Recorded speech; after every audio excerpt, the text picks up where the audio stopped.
Hey, it's Eric G. Around the House is sponsored by Baldwin Hardware. For 75 years, Baldwin Hardware has been known for its first-class quality and craftsmanship in door and cabinetry hardware. As an alumnus of the Baldwin Hardware Design Council, I can say I have seen the details and quality from design to the finished product. If you're looking for a new style and old-world craftsmanship, I can tell you there is only one Baldwin Hardware. Check out what would look great in your home at baldwinhardware.com.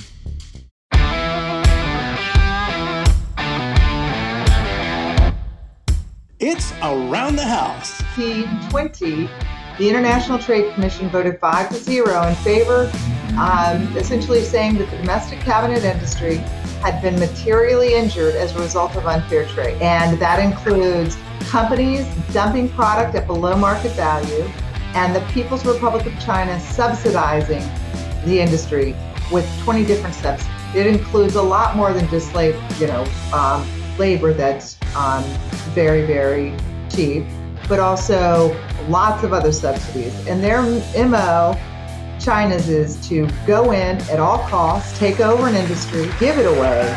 When it comes to remodeling and renovating your home, there is a lot to know, but we've got you covered. Welcome to Around the House Show. This is where we talk everything about your home every single week. Thanks for joining us. You know, I have been in the kitchen cabinet industry for about, I'm going to date myself, 30 years now, I think next month. And this is an organization that I have worked a lot with, whether I was on the design or the manufacturer side.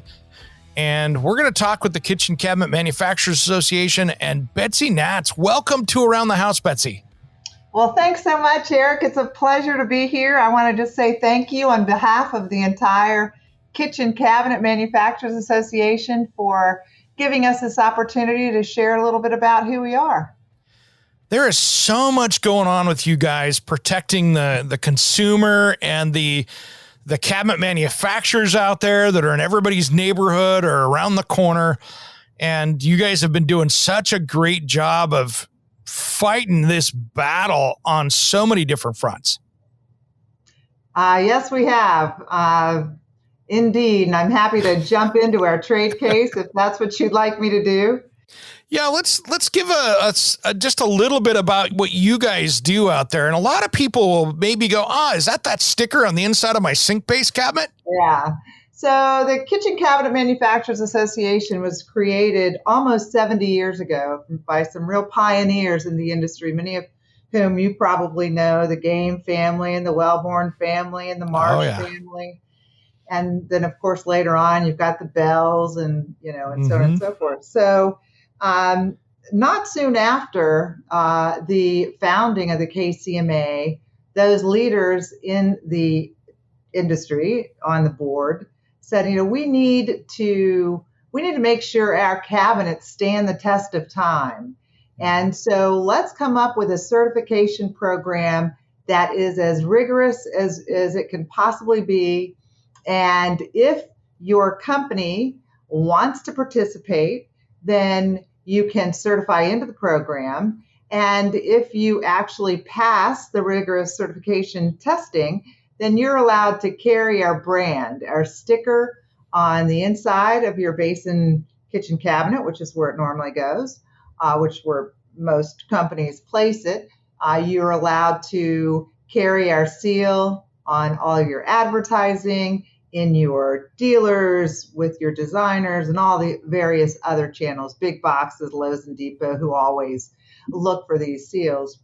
Mm-hmm. And so the way that the way that program works is that a third party goes in and randomly pulls a cabinet off a factory line, takes it to one of the 3 third party testing labs. They're not our testing labs. Mm-hmm. And then they test it, and they do several tests. Weight tests, where they put weights on the door and open and shut the door 25,000 times or whatever the program requires. They weight the drawers and open and shut those many times. The weight bearing test on the wall hung cabinets is 600 or more pounds of weight to make sure that you put, and I have very heavy dishes. I always wondered, is that gonna fall? Right. Fall? And then the spill test, where you're always concerned about spilling mustard, or when my son was little, he spilled the egg dye from Easter egg dye Ooh, that one all makes you down the front nervous. of our brand new country home cabinets. And sure enough, it came out. But anyway, so they test it to mustard and all sorts of other substances.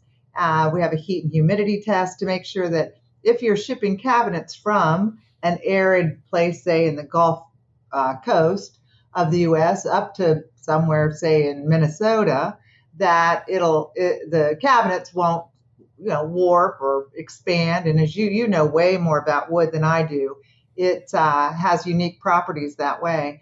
And then edge banding test to make sure that the edge banding doesn't come off of those cabinets that are edge banded. And so many companies that have their cabinets tested the first time don't pass. Mm-hmm. And 50% actually. And the first year you have to test twice. And then each year after that, an annual testing. And I can tell you that I just went and met with about 40 salespeople last week in our industry. And I use that opportunity to talk about our certification program as well as a trade case, and asked for just a show of hands of how many knew about our program. All of them did. All of them asked for it. And then I went on to talk about our environmental stewardship program, which is another major pillar of ESP is huge.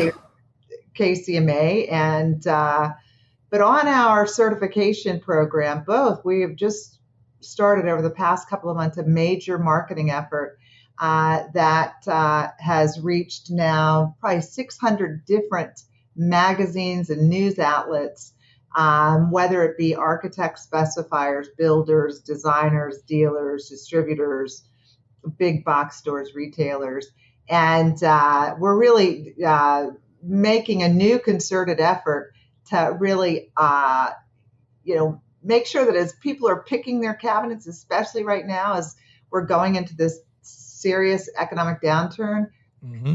Our consumers want to know that they're going to buy a cabinet that's going to last. So we're real proud of that program. As a matter of fact, John Game and I were emailing about it yesterday, and he had said he said, it really is the crown jewel of the KCMA. And I said, can I use that? Can I use that quote? So here you go, Eric. That is awesome. Yeah. What is that? That is A161.1, if I remember right. Impressive. It is. It's to the ANSI, American National Standards Institute program. Yeah. Exactly. So we're real proud of that program. And you should, because I don't know how many times, I've been in the design and cabinet world, for way too long. And you're right. I mean, I could order cabinets and I'm in Portland, Oregon. I could order, cabinets from Anniston, Alabama, from Paul Wellborn. He's going to send up from Clay County to my house and not worry about them being a warped piece of mess when it got here. Yeah.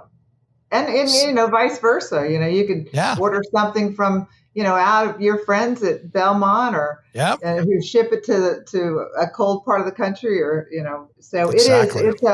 It's a real important program. And we have 150 cabinet companies that are members of KCMA. The other 150 supply to our industry. So they're paints and coatings or wood products or, hardware, hinge knobs and so on. And we have some non-members in the program. I think we're about 170 companies that certify into our program. So it's impressive. And that's a lot of the names that out there. That's the good part. So it's something that's very important. Look for that if you're out shopping for cabinets. That means that it's past that standard and you're looking good on that part. Yeah, thank you. Yeah. Well, let's talk about the legislation side before we get over to the ESP, Environmental Stewardship Program. Legislation has been such a big deal, even more so over the last number of years, because you guys have been going to war in trying to defend the American cabinet industry. We sure have, Eric. When I started 7 years ago, and I had come from, my background working for Ronald Reagan, and then I worked in the Senate for a couple of members of the Senate, and then went on and for 25 years ran Petrochemical Association. So when I started here 7 years ago, it was a whole different landscape. And the first thing I did was I went around, I started meeting with companies and their executives. And what I heard was there was a lot of rumblings about China and the concern about the industry's loss of market share. And so that was early in 16, January. And so by the early 17, I worked with a group of companies that you know very well. There are about seven of us, seven of them and me. And the first thing I did was I reached out to John Bassett III, JB3. If you don't know about, I'm sure you do know about John. Yep.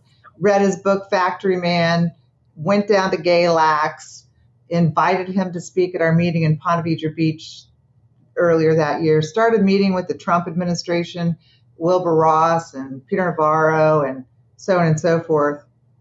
And there are a lot of different trade remedy laws out there. There's the 301s, the 201s, the 232s, and they're all aimed at different things. Yeah. And so I knew nothing about trade, as you can imagine. I lobbied a lot with EPA and OSHA and FDA. But, and so in early 17, I started looking at which trade remedy law would be best for us. And so it was clear that the law that had the most teeth and the most staying power was called the Anti-Dumping Countervailing Duty Law. And so what that is it is a statute within the U.S. law that says you can file cases if you believe and have substantial data to support it, if you believe that the domestic U.S. industry, in our case, kitchen cabinets, component parts thereof, have been materially injured, your industry, as a result of unfair trade. And so we started looking into that. And what we found out was that the domestic cabinet industry had lost 40% market share from 2016 to 2018 to China. Wow. And so I hired a law firm, as a matter of fact, and we've found the right one when we filed March the 6th of 2019.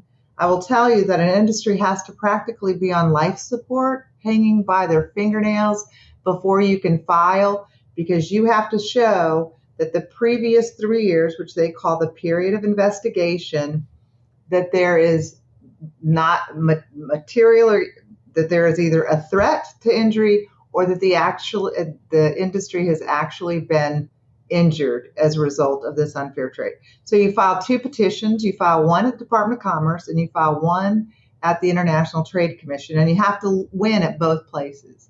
And so the International Trade Commission spends 13 months. We filed on the 6th of March, 2019. And hearings, and I just can't even tell you what went into, leading up to filing, and then that year that followed, the amount of work and resources was truly unbelievable. And it cost us about $4 million. And for a trade association that's revenue is $2 million a year, you can imagine. So so while I'm on that tangent, let me just say that here we are in the United States of America. And in order to keep your industry and not lose it, in this case to China, you have to go, to say that you have to go through hoops is such an understatement. And to protect your own industry and your workers, we represent 250,000 American workers, 40% minority, underserved communities, single women, many, whose jobs and livelihood and their family's livelihood depends upon it, to just be able to stay in business. Otherwise, you go the way of furniture, textiles, toy, the list goes on and on and on. It's a massive list. We have given our manufacturing base to China and other Asian countries because of flawed laws. And, people might not like to hear what I'm saying, but it's the truth. The laws that absolutely favor other countries and not ours. So anyway. Yeah, I'll jump on the soapbox here. I'm with you. I mean, And I'll take it even a step further. There is no reason why a trade organization who is out there defending the American worker should have to sit there and spend $4 million to help an industry that's already on life support to be able to do that. I mean, it's not like you guys had $4 million sitting around as an organization. That's a couple years of budget. That should be something. They should have been able where you come in and say, okay, here's our report. This is what's going on. And if they were doing their job that these people are supposed to be doing, they should be able to take that ball and run with it and not do the opposite of what they've been doing. And we can talk about a remedy that we're just exploring, or we just started to work on recently, to your point. But absolutely, and the $4 million was for that year. We spent a lot of money leading up to that year, and we're 2.5 years post, so we're $6 million in, and a lot of that, at least for the initial case, was self-funded. So you had wonderful 50 amazing domestic manufacturers that said, the view is worth the climb here. We're going to ship. We believe in America. Who had already lost 40% of their business and still turned around and wrote that check. Yeah, and it was not cheap. But so you file. So you file with Department of Commerce, who looks at the tariff margins. I'll keep it simple. Yeah. And then the International Trade Commission, who at the time had 5 commissioners, and they are rotating, and they're 9-year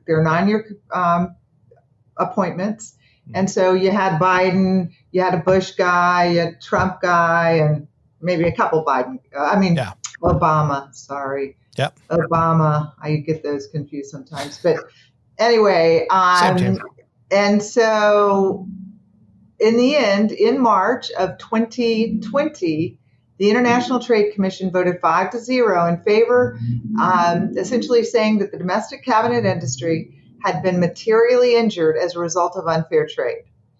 And that includes companies dumping product at below market value, and the People's Republic of China subsidizing the industry with 20 different subsidies.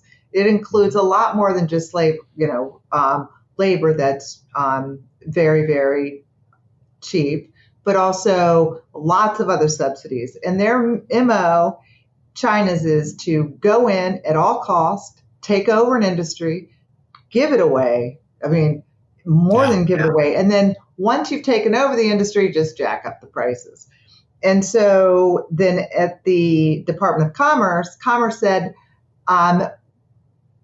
so here are the they call them margins, but here are the tariffs that we're going to put in place.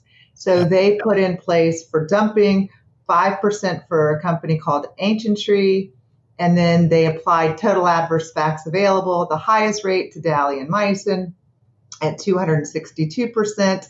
And then those companies that cooperated got 100%, which is in the middle of the two. And then the companies that cooperated got a 50%, and that's on the dumping, and they're about 25% on countervail. So the lowest amount that any company was given with those combined tariffs was about 70%, all the way up to 400% or whatever. Yeah. And then if you add President Trump's 301s, you're at 100% at the lowest, and then way up. So what that did, from when the orders were put in place in April of 2020 until this past April, the industry just exploded. Not only did they gain that market share back, and then some. And so it was the largest trade case ever filed in U.S. history against one country. And our industry just flourished. Mm-hmm. Pelmont expanded. Country Wood Products expanded. Wellborn expanded. Good on the list. Yeah. It just goes on and on and on. And Showplace out in Sioux Falls. Anyway, So then what happens is at the end of each year, the Department of Commerce does an annual review every year.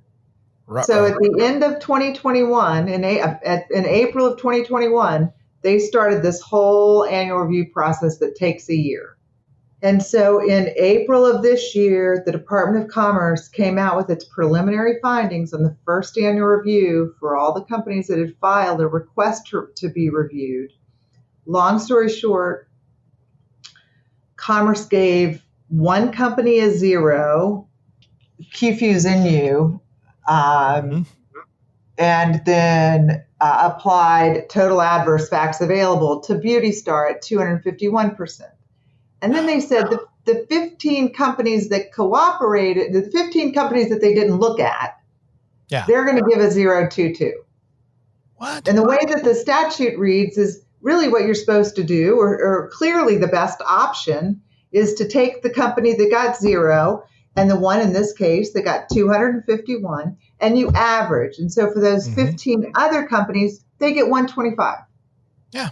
So they come out with this prelim in April. We spend, or May, June, July, August, September, October, working with our friends on Capitol Hill, Republicans and Democrats. It's not a bipartisan issue, and it's not bicameral issue. Senate, House, unions weighed in. Former governor and senator and close friends of Mr. Biden, Evan Bayh, op-eds in Newsweek all over the country, interviewed on radio. I mean, the list goes on and on and on, appealing to the U.S. government to not give these 15 companies a 0, because not only will they ship in at 0, all their friends will ship in through their name. It creates a huge funnel. So here we just are. Open the door, basically.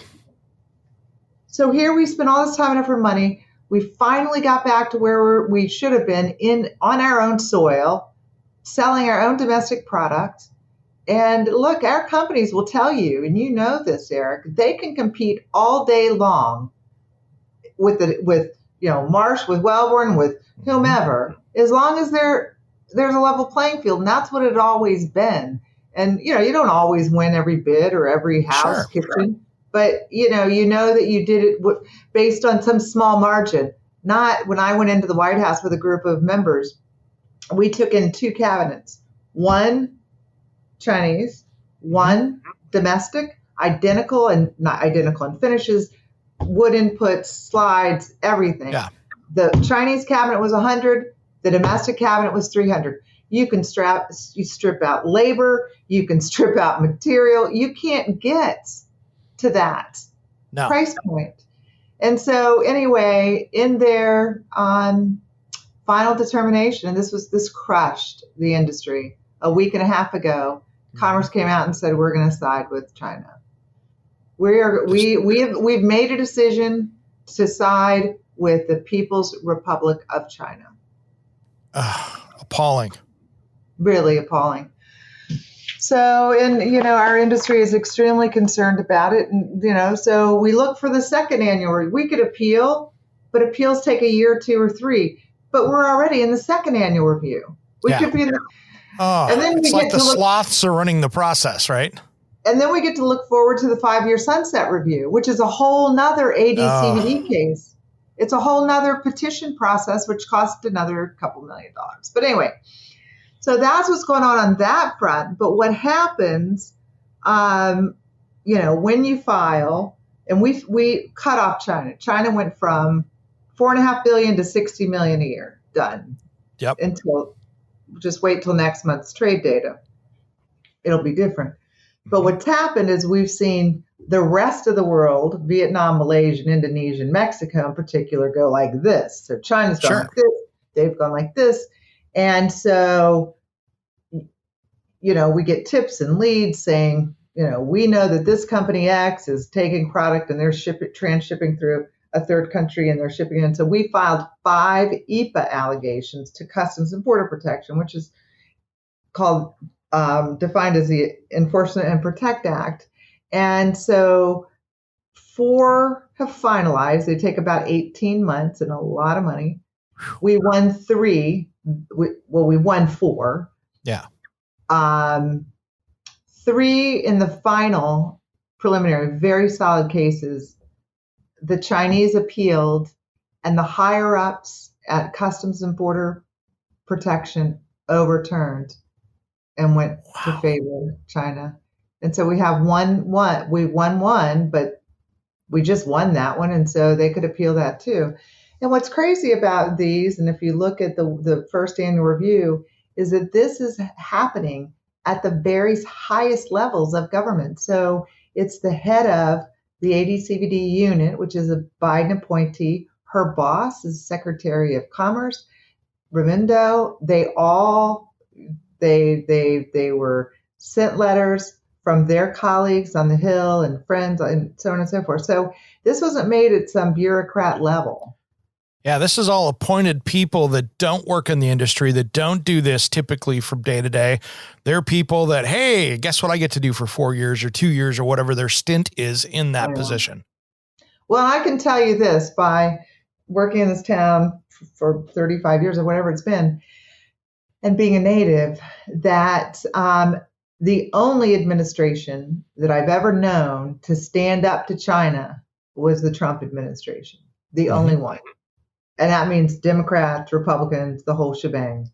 Yep. And, it is just very, very sad. But anyway, the other thing we're doing, and the last thing I'll talk about on trade, is our petitions against China for transshipping and circumventing the orders through Vietnam and Malaysia. And so this is called, they're petitions that you file at the Department of Commerce. They are anti-evasion, scope, and circumvention petitions. And so essentially, the burden is placed on the U.S. government, in this case, the Department of Commerce, to essentially go in country in Malaysia and Vietnam and say to these companies that are shipping into the U.S., you have to prove that the products that you're shipping in, be it flat packs or component parts thereof that are in the scope of this ADCVD, are coming into the United States legitimately and are not originating from China. And so we filed that case, and we had 2 companies that were not happy with that, and I'll get back to that. And then the hardwood plywood decision came out that was just the same trade remedy law they used, and theirs just came out. Their decision came out August before ours. Ours won't be out until January, March. And essentially, one of our large companies said, who had been with us through thick and thin, said that a supplier or more, I don't know, but I know they said one supplier that they were purchasing from, they domestically being the importer of record, the Department of Commerce said that they were not going to certify them, that they believed that they were either straight transshipping or sending the product through Vietnam, doing some minor third country processing and then shipping it in. And so then this company became very concerned, because the concern that the 3 companies have is that during the certification process for flat packs, RTAs, component parts, as that process moves through, these 3 companies are concerned that their suppliers might get dinged and that they may be on the hook to pay these tariffs as the importers of record. Now, one could say, if you know your suppliers, as everyone should, then you would make sure that those products are originating from, in this case, Malaysia or Vietnam, and not coming from China. Their point was that we are quite sure of our supply chain, and that these companies either didn't fill the paperwork out correctly or left a blank, or I don't know. And that could very well be true. I'm not here to make a judgment call either way, but I will say that the 3 companies came to me and to the board starting in August and said, look, you got to drop your petitions because we're concerned. And so it was a very long 3 months. The board met in October in Sioux Falls, South Dakota. And the motion was on the board, on the screen, that to drop the petitions against Vietnam and Malaysia. And the board, after a lot of very thoughtful deliberation, said in a vote of 12-3, we're not going to do that. We're going to stand with the domestic industry. And Nice. And so they left. They actually got up and walked out of the board meeting. As a matter of fact, one of the companies that was supposed to give a plant tour, we had 300 people sitting there waiting for a plant tour the day after that. Yeah. And they said, we're not opening our plant to you now. So Showplace was fabulous. They went in. They're rock stars in there. They are. I love those guys. They are top notch. And then our staff person, Chuck, figured out how to reconfigure the buses. And we just went on all 3 Showplaces, frame, frameless, and door plant, and then went up to Sisseton to Woodland, and it worked out beautifully. But, and so I hope the companies will come back, but we did have an occasion to meet with the members over those 3 days in Sioux Falls, and we shared with them.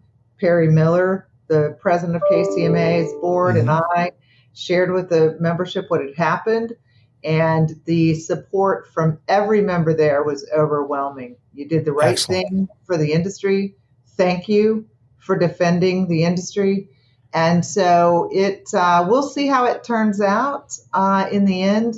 But the one thing I will say is this, is that, we were talking about our certification program, and it has such history and widespread recognition that one of the companies that pulled out of the KCMA, one of the 3 large companies, I guess they were upset with the decision. So they've decided to go out and create a competing certification program to the KCMA's program. And I don't know how they're going to build credibility if they're the only one in the certification program. But that seems hokey to me, in my personal opinion. Well, I think it's really too bad to use, to go to that level. Yeah, that's crazy. Look, decisions don't always go your way. I mean, I know in my life, I'd love for everything to go my way. Right.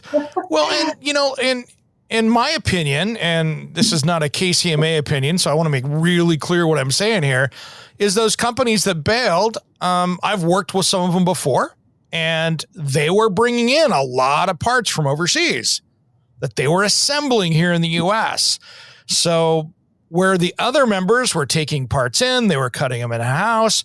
These guys were getting containers of cut parts. Maybe they were shipping their materials overseas to be cut, but it tells you how cheap it was when you can take material, ship it all the way across the Pacific Ocean, cut it, ship it all the way back, and it's cheaper than running it through your saw. That should tell you something right there.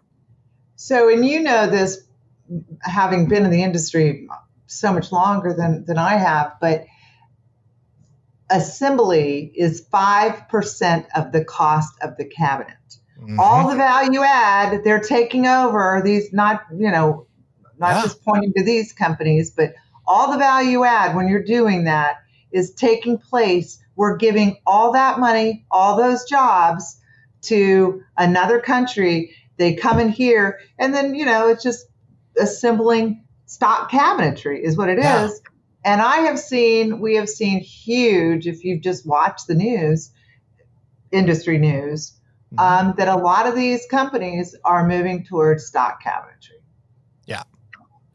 Yeah, it's going to be interesting to see what's happening here with this. And I think that we're going to start seeing more and more as we keep, educating the public out there with some of this stuff and what they're getting. And I'm hoping with the stuff through all the COVID and everything else that the public really starts going, okay, I want to really know what I'm putting inside my house. I had an episode that we aired a little bit ago that some of the cabinets that were coming in from China, it was coming in as birch, but being shipped out as maple. So as crazy as that is, right? So that's Daly and Meissen. And essentially Daly and Meissen they're the company that got total adverse facts available in the initial case. And they were shipping in cabinets telling the customers that they were maple. And in fact, they were birch. And so they got dinged on that. They appealed to the Court of International Trade in New York, and the judge said, well, wait, you were just deceiving your customers, and you ought to take it to the Federal Trade Commission, or whatever the agency is that handles false claims, but we are the agency that handles trade-related issues, in this case, an AD/CVD. And so they remanded it back to Commerce. But what's funny, and I wish, you could talk to our lawyer, because I'm not a lawyer. No, that's okay. But the funny thing about that particular case is that it was not just deceiving the consumer, because what the Department of Commerce does is they have to figure out values, quantities and values. And if the price that they're looking at when they're doing all their calculations is maple, but the reality is the product is birch, then the product is way overvalued. So that you look and you see, well, they're not dumping it cheap because, and again, I'm not a lawyer, but no. The judge was actually, I'm going to say he was incorrect, and Commerce is defending itself, but that it was more than just deception. It was the way with which Commerce has to calculate it to have an apples to apples comparison. So, yeah, there could have been a 20% difference there between whatever the current wood pricing was between that birch and that maple. So that could have protected that Chinese company by 20% on their costs, just because of we're not actually bringing in maple, we're bringing in birch. Exactly. Yeah, that's wild to me. And, somebody, what I feel bad is if a homeowner goes down and goes, okay, I've been looking at 3 different brands of cabinets, and I want cabinet A, cabinet B, cabinet C, and I'm looking at maple, and wow, this one's so much cheaper. In their uneducated mind of the cabinet business, they go, oh, well, it's maple. It'll go great. But unfortunately, they were getting something that might not have even been maple. You're right about that. Yeah. So what do we see in the future with this? I mean, you guys have a long road ahead of slugging through this, of course, but I hope that we can get some new people in there, hopefully one of these days, to, by the time we get through this, to hopefully change this around, because, man, it seems like there's a land of bad decisions at the top right now on this stuff.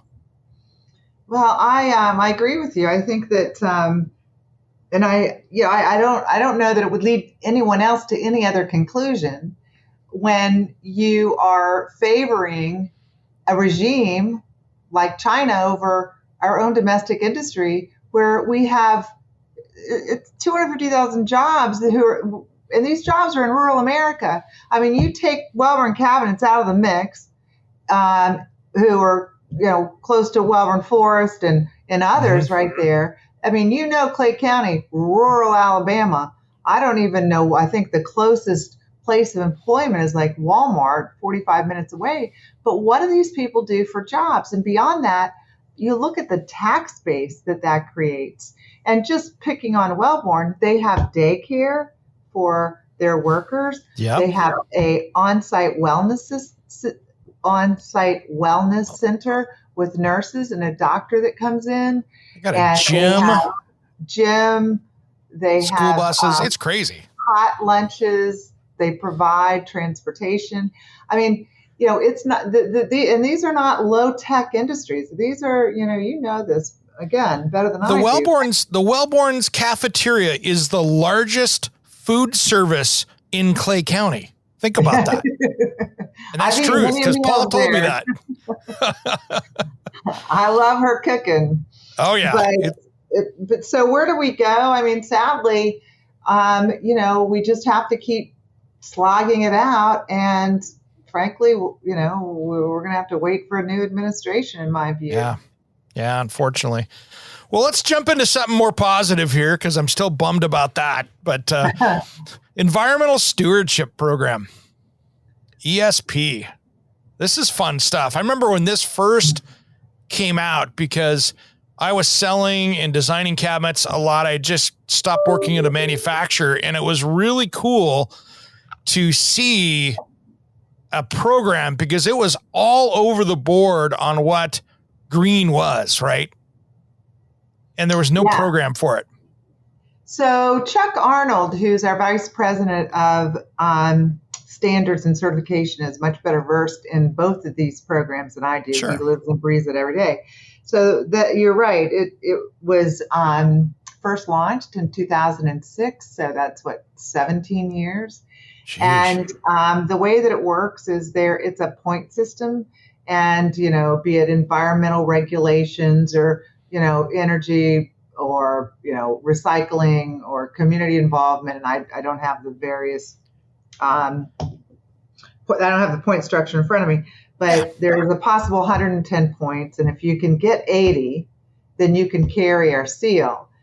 But it is not easy to get those 80 points, and you have to provide Chuck with a very thorough documentation that proves that you are doing all these things that say you're doing. And so that's another great program, and another program we're very proud of, and I think that the consumer, many of the consumers do look for environmentally sound products. I do worry a little bit about greenwashing. Sure. But one of our newest, it's not a program.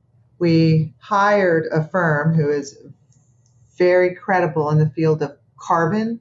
Mm-hmm. And so he put together a paper for us, which essentially says that, and he had already been working with the Composite Panel Association, a couple of our members, but says that wood products, and in particular, in this instance, kitchen cabinetry, sequesters a lot more carbon than it ever puts off in the production process. And it keeps sequestering carbon through the life of the cabinet. And so it's a great carbon positive message. So we are just starting to really promote that as well to the public. What I liked about the ESP program is it wasn't just, hey, I'm putting in green plywood. You know what I mean? It really jumped into where the manufacturer, has to have a documented energy conservation program. They've got to have all the right declarations. They've got to have all the waste management. I mean, it's not just we're using a water-based finish and we've got some really cool plywood, off we go. There's a lot more to it. You are right about that. And it's, we have been just very, very steady with that program. And I don't know how many companies participate, but I would say most of especially our semi-custom to custom cabinets, because it seems like that's the audience that, oftentimes really looks for that seal in this case. So. Yeah, it's cool. I mean, it does obviously cost a little more to produce, because as always is, when you have to go into that detail, it costs a little more to produce, but you sure get a lot back out of it. And that's the cool part. But unfortunately, if we get back into the legislation stuff, none of that's happening on these imported cabinets at all. So this is a really good thing here. And one of the thing I wanted to note about that whole thing about people dodging the tariffs and things, I saw this happen in the kitchen countertop industry with the Chinese quartz. I was working with a company that I won't name, and they got hit with the tariffs out of China on the countertops. And the day that hit, they bought a place in Southeast Asia. And within a week and a half to 2 weeks, that whole place was packed up and moved down there. All the employees, all the stuff, everything got moved down there so they could get around that. But it was the same price. It was the same, you know what I mean? They didn't change, but they went, oh, cool, we're moving. Yeah.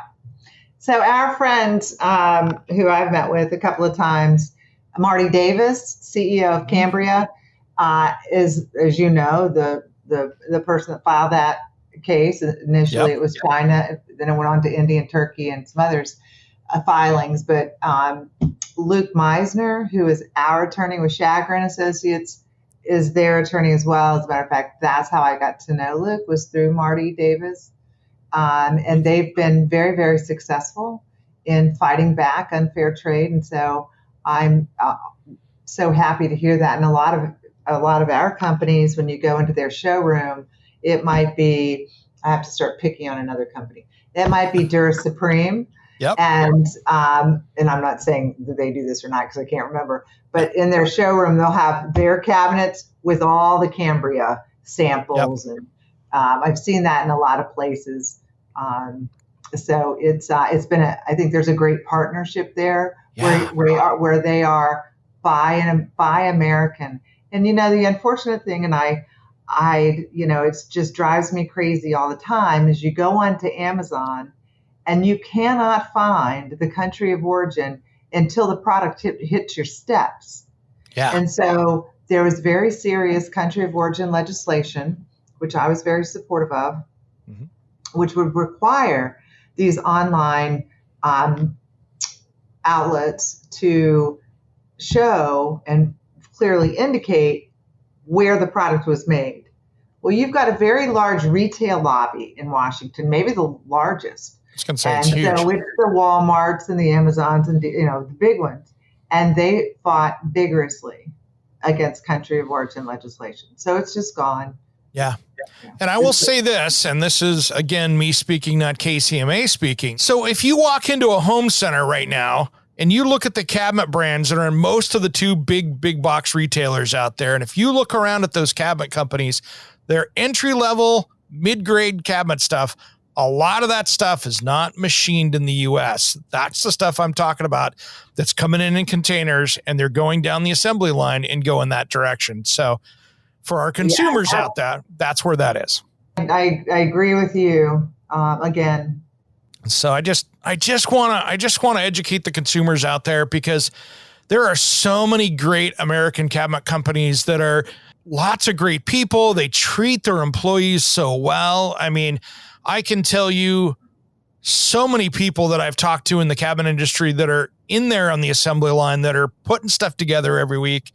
And the success stories of the single moms raising 4 kids, and the company is helping them along and doing all the things that they need to do. I don't want to see that go away. Thank you. I know that our members are fighting hard, and they're really fighting for their companies and their employees. And, it is not an exaggeration. All you have to do is look at that part of Virginia, North Carolina. It's annihilated. And so what China did, and John Bassett will tell you this, is that they come in and they, go to the manufacturers and they say, hey, look, we can manufacture your table cheaper, and we can send it in and you can make more profit. All you have to do is shut your company down and get rid of all your employees, which is what a lot of companies did. John Bassett fought. My advice to everybody out there, and I'll let you give your 2 cents here too, Betsy, but make sure when you're out shopping for that cabinet for your new house, for your new remodel, whatever you're doing out there, ask a few questions. Take a look for that KCMA stamp. Make sure that you're getting what you're paying for out there, because so many of these RTA cabinets out there, they raise my warning lights on with some of the materials coming in there. And I just want everybody to really be able to, 1, support American industry, and 2, get something that's healthy and going in your home that you know where it came from. I couldn't have said it better, Eric. And the other thing I'd say is, look for the seals, look for these companies that are American made. If you're wondering who our members are, just go to our website and there's a company search. But also, as you engage in with your congressional, local, state, federal legislators, mm-hmm. This is important. When you have opportunities, if you see them, or if you have an opportunity and would like to write to them, just express how important it is for you that we protect not only the cabinet industry, but all domestic industries here in the U.S. So, yeah, thank you so much, Eric. No problem. It's so funny. I was thinking about how many over the last 30 years, how many KCMA cabinet companies I've been through, like Dura Supreme, Canyon Creek, Crystal, Wellborn. I haven't been through Country Wood Products.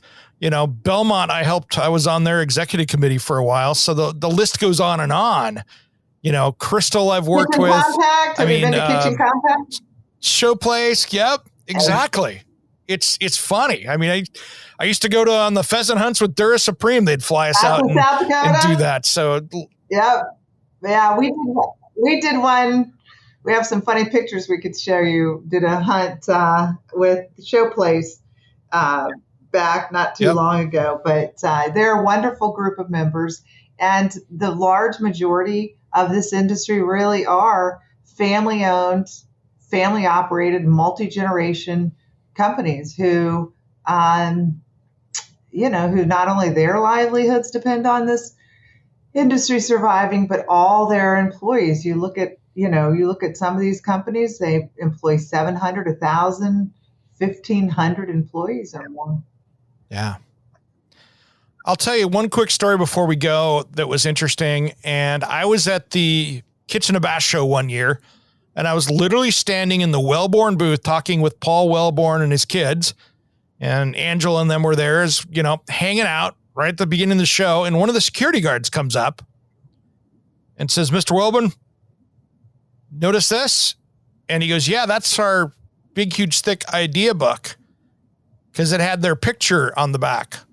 Oh no, somebody had reprinted it, and it was in the Chinese cabinet section over there, and they were selling the cabinets using the printed book where they shipped off the Wellborn book, had it 100% copied down to the family picture in the back, because I was standing there and looked at it, and all they did is put a new cover on it, and it was 100% copied, and they were trying to find designers. Ruthless. They'll do anything, and there's no recourse.